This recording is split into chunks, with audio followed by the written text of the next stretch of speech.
From the studios of Farm Journal Broadcast, this is AgDay.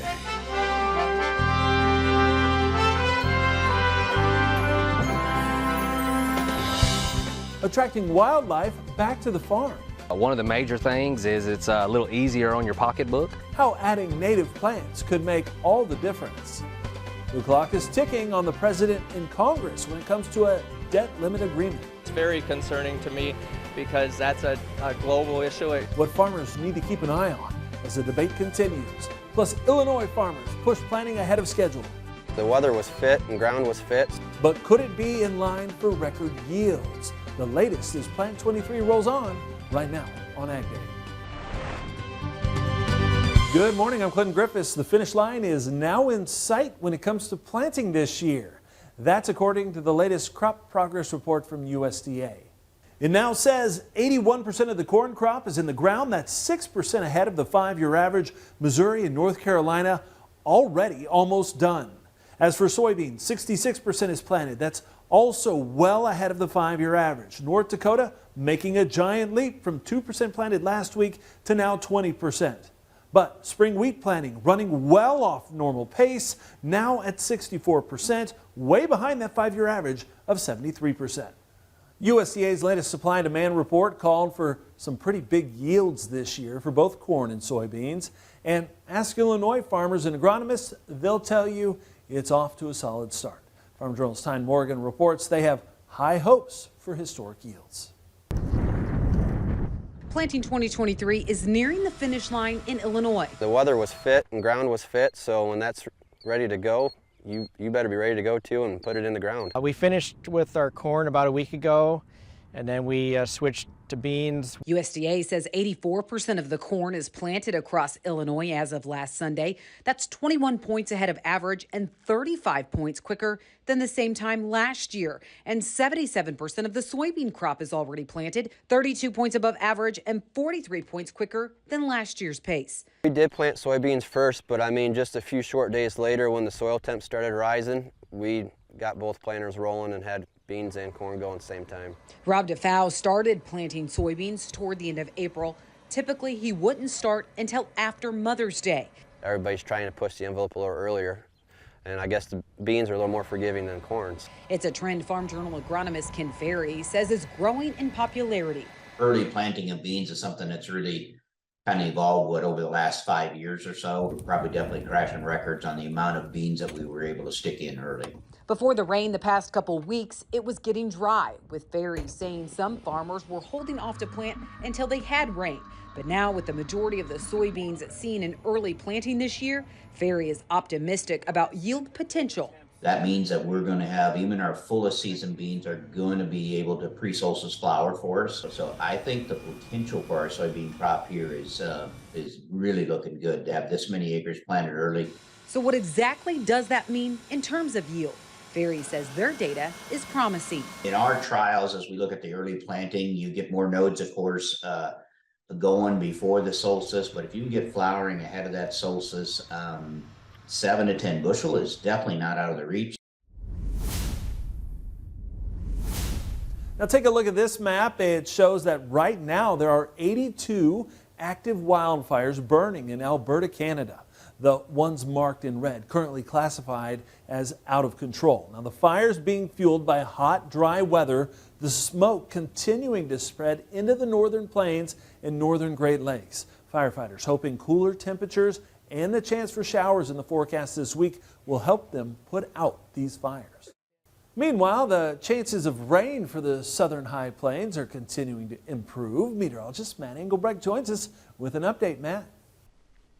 Yeah, Clint, we're going to see some rain chances in the northern plains and then back down near Texas, but there's also going to be a big gap in the rainfall this week thanks to a ridge high pressure. It goes back to what we were talking about last week with that system setting up. So let's go ahead and take you out with the precipitation estimate through Wednesday and also into Thursday. And again, you'll see some rain chances dragging back up through the Dakotas, a little bit to the northwest, and then back down here to the south, including Texas and Oklahoma.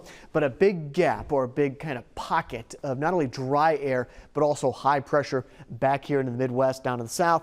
and as I mentioned, back over here to the west as well. That is a signal of the pattern kind of entrenching itself over the United States for days to come. Now, overall precipitation outlook, May 27th through May 31st keeps the Midwest pretty dry all the way down to the south as well.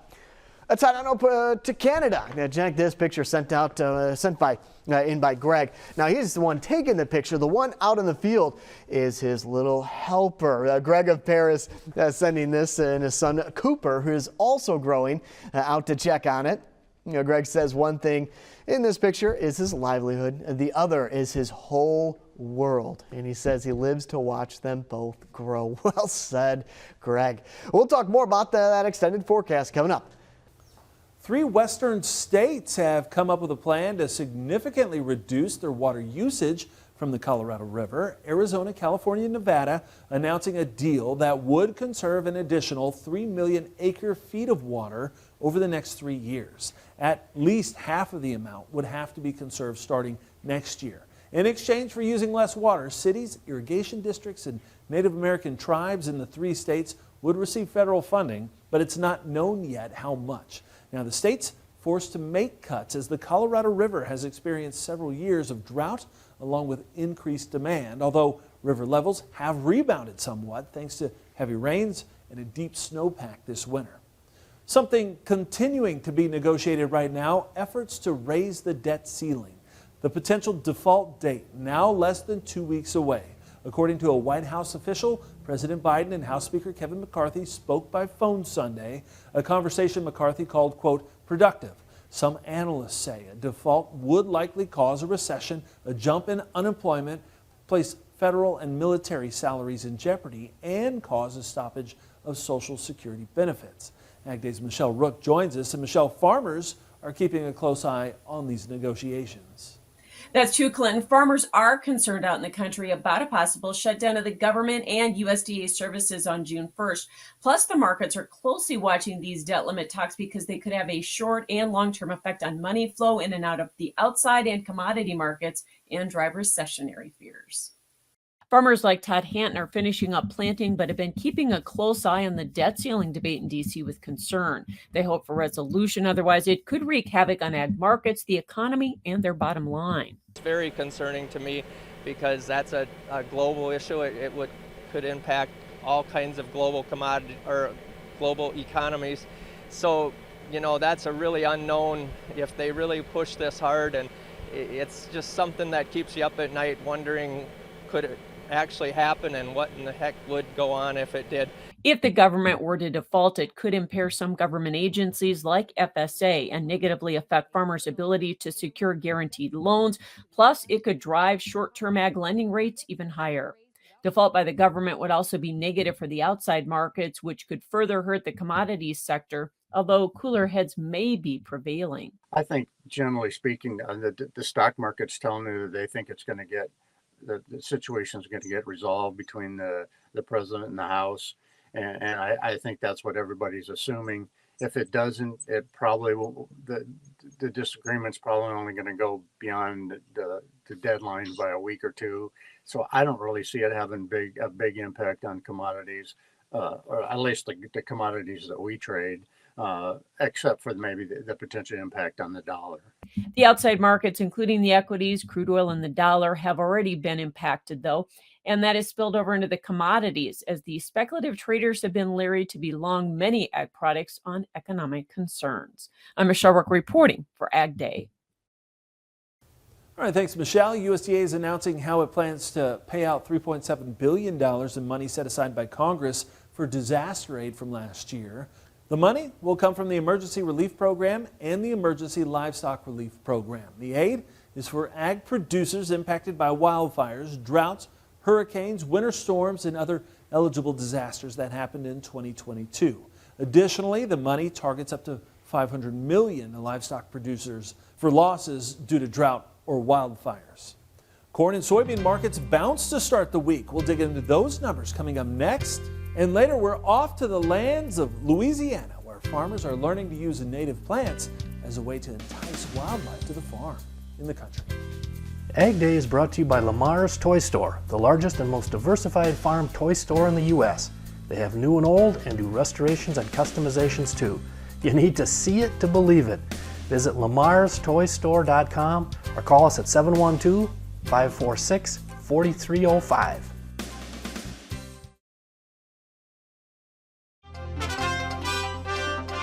Corn and soybeans reversing the sell-off trend to start the week. Michelle Rook is back with a look at what's changed in markets now. We started off Monday with some gains in the grains. Finally, Naomi Bloom with Total Farm Marketing joining us. And corn and soybeans did see a bounce on Monday, but was it just a corrective bounce or were we putting in some weather premium?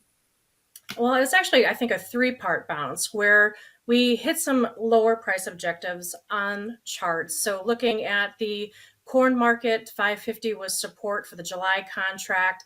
December corn had $5 support. And looking at long-term charts, taking the low from summer of 2020 to last summer's high, for December corn futures, we did a 61% retracement.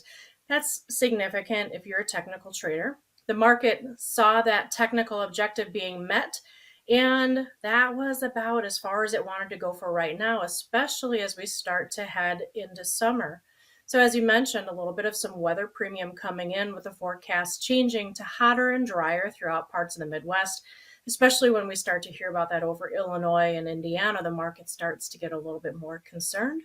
Seasonally, also, a lot of times we see a little bit of a recovery bounce here into late May and early June on making sure that the crop is planted in time, making sure that it's off to a good start. So those three things, I think, were the reason why corn had the recovery bounce. Same for soybeans. Soybeans hit their downside target lower and now ready to have that recovery bounce higher. But I think the thing for producers to remember, use this recovery bounce to your advantage as it comes in the next couple weeks here, and make sure you're getting current on those cash sales. It's another opportunity for you. I was going to say, how long will the recovery last, and what areas now for resistance do you think we're going to run into next? Yeah, so for July corn, so now we're talking old crop, looks like the $6, maybe $6.25 would be a recovery bounce that it could see. December corn, looking for a recovery rally from 550 to the 570, 575 area. Then we start to run into those long-term downtrend lines. For the soybean market, for the short term, looking for the July contract to get probably back up to the $14 area, with November beans back up to 13. And again, those are where the market will run into overhead resistance and the downtrending lines. For prices to get through those downtrending lines, we're going to need some very, very serious summer weather issues to occur. But again, otherwise, this is going to be an opportunity for you to get those cash sales made. All right, thanks for that summary. That is Naomi Bloom with Total Farm Marketing. We're AgDay coming up. To discuss marketing strategies, call 800-334-9779.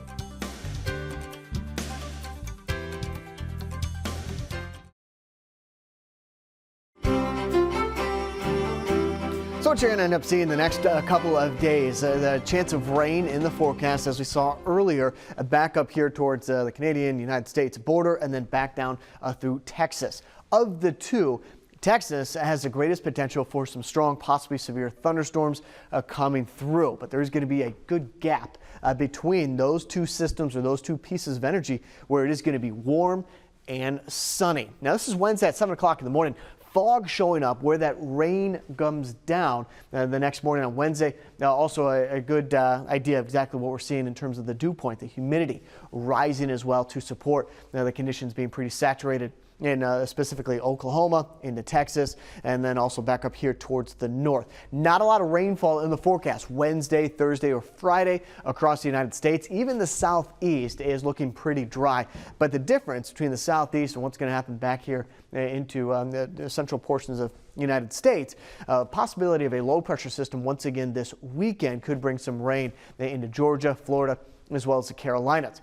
So you got some pockets of some showers and maybe a rumble of thunder.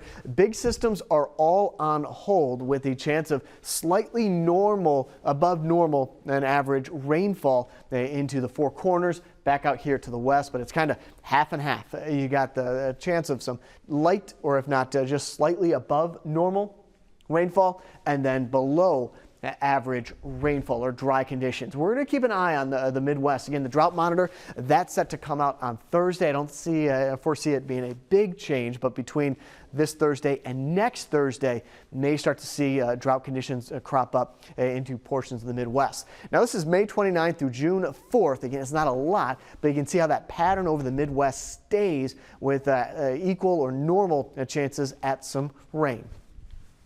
Let's head to Tennessee. Partly cloudy, high of 83 degrees, low of 59.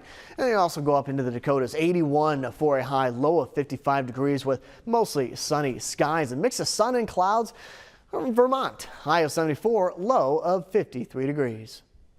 It's a tepid outlook for dairy markets. Details next. And later, working with nature to attract wildlife in Louisiana. We'll head to class in the country. And we'd like to recognize our first winner in the Zoetis Freedom Recognition Sweepstakes by Farm Journal. Cheryl Pilkington of Pilkington Cattle has just won herself a special edition golf bag. Congratulations. And livestock producers, there's still time to enter the sweepstakes. Get your phone out and scan the QR code on your screen right now. You can register to win one of those cool golf bags or the grand prize, an American flag wall display. Just scan the QR code and it will take you to the form where you can register. Hurry, because time is running out.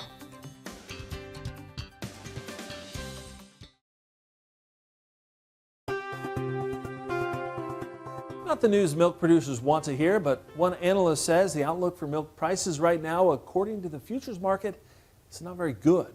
Dairy analyst Robin Schmall says with current fundamentals, the issue is not likely to change in the near term unless sellers of cheese reduce their offerings on the daily CME spot market. He says the market will need to prove itself before traders become more aggressive buyers.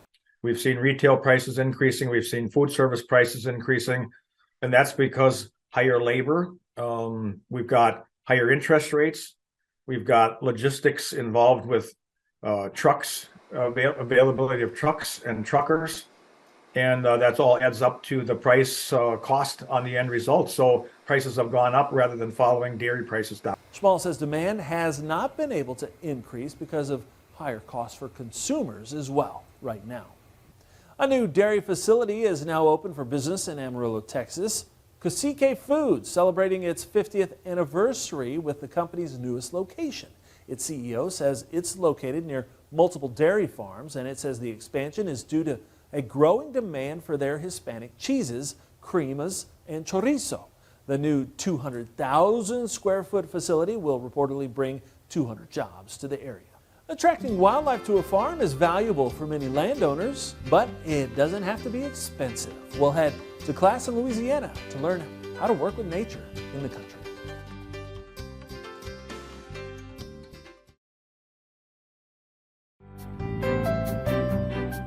In the Country on Ag Day is brought to you by Pivot Bio. What if you had the nitrogen you need already on seed? Pivot Bio is the first company to apply nitrogen on seed. The nitrogen you need, now on seed, from Pivot Bio. Learn more at pivotbio.com. Landowners love to keep and attract wildlife to their farms. Well, recently the LSU Ag Center held a workshop teaching owners how to do this by using native plants. Craig Gautreaux has a story from the LSU Ag Center's Northeast Research Station. Attracting trophy animals is a goal of many landowners. Two key components involve providing the animals with both food and cover.